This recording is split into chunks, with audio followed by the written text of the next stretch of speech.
The end is nigh with Dragon Ball Super episode 129, the final battle between Goku and Jiren. Goku obtaining full power, Ultra Instinct. So now we essentially have Ass Pull times 2.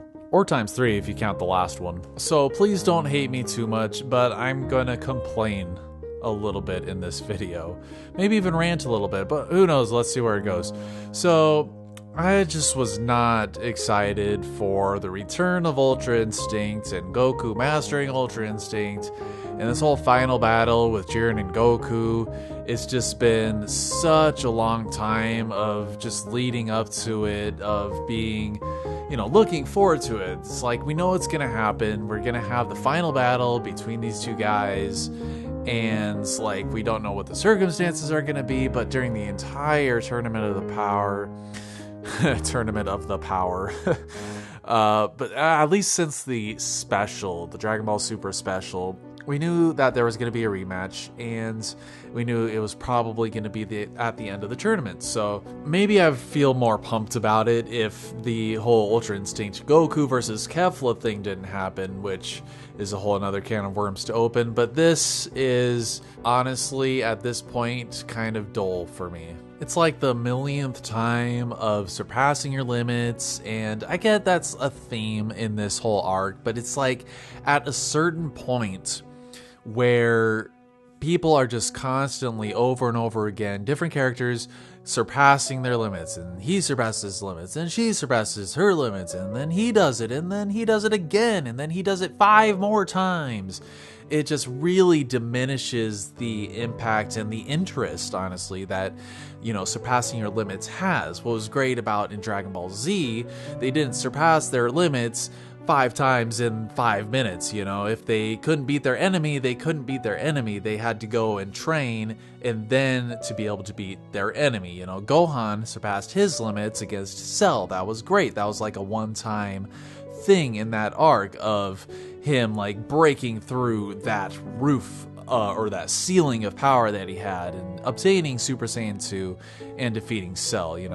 Goku couldn't beat Cell, so he didn't surpass his limits at that point, so that he's magically able to defeat Cell. So hopefully you get that kind of comparison that I'm trying to get across there of how I'm feeling here. Like, Master Roshi surpassed his limits. That was a great episode. And then Vegeta just did it like 50 times in the last few episodes. And to be honest, all in all, it's just, to me, it's getting really old, and it's been kind of old for a little bit, especially with the stamina issue storytelling wise. And this episode really kind of hit it home for me, and while watching it, I'm just like, oh man, I should be more engaged than this. I should be, super pumped. I should be like, oh man, that's so cool. Oh man, he hit him, he punched him in the gut, and I'm just like, well, where is Goku getting this energy? Like, is this Vegeta's non-energy? Vegeta didn't have any energy left to give Goku in that last episode, yet he still gave Goku some energy.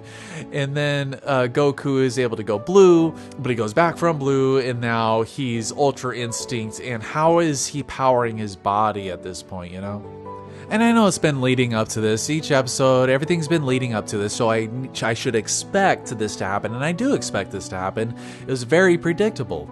It's such a cliche route for them to go, of Vegeta losing to somebody and then Goku stepping in, doing better, and or obtaining some sort of, or pulling out some sort of like power up. And Ultra Instinct is cool and all. It's just, it's the 3rd time he's done it in the past 20 minutes. And each time he's surpassed his limits, which is interesting. Each time he needs to get pushed farther and farther. This time, what does he have to run on? He has 0 stamina, 0 anything. The first time he used it, he used the Spirit Bomb's power to do it. The second time he did it, I'm not sure whose power he was using, what power he was using. Just like his own shell that he broke, and he had internal power or something that he couldn't access or something like that. If you've seen my, how did Goku obtain Ultra Instinct explanation video, that's kind of how I saw it, was that the first time was that Goku used the Spirit Bomb's power, but as they said, that wasn't enough. He also unlocked kind of his potential, which increased his energy and power overall. So I promise this is going somewhere. The second time he did it, he was still low on stamina from that first battle with Jiren. So, and then he did it with Kefla, and it's like, what energy is he using here? And I'm glad they brought up that was his last attack, was that really cool Kamehameha that knocked her out. So he didn't have that much energy. He had enough just to do like a few things, This time, he has even less to power his body. And yet he is stalemating a more powered up Jiren. So I'm like, yeah, I guess it's kind of cool and all, the whole typical trope of Goku being backed into a corner and then getting a power up. He just gets the power up. What would have been great is if he had actively been trying to obtain this form either during the tournament or prior to the tournament. That would have been fantastic. But no, this is what happens. He is backed into a corner, boom, Ultra Instinct. And now it's the third time and I'm just kind of over it. It's just kind of boring now. And not only that, this episode in general should have had me really excited and pumped of what was going on. And I liked the dialogue and everything like that. I think it was better than most other Dragon Ball Super episodes. And I liked how they were explaining how, Goku is letting go of his thoughts more and more as the fight progressed. So that was great. But it's just a whole episode of him and Jiren just stalemating each other. It wasn't that interesting of a fight. I wish there was a little bit more choreography. Some of the parts of the episode looked great. Some of the parts looked not very good at all.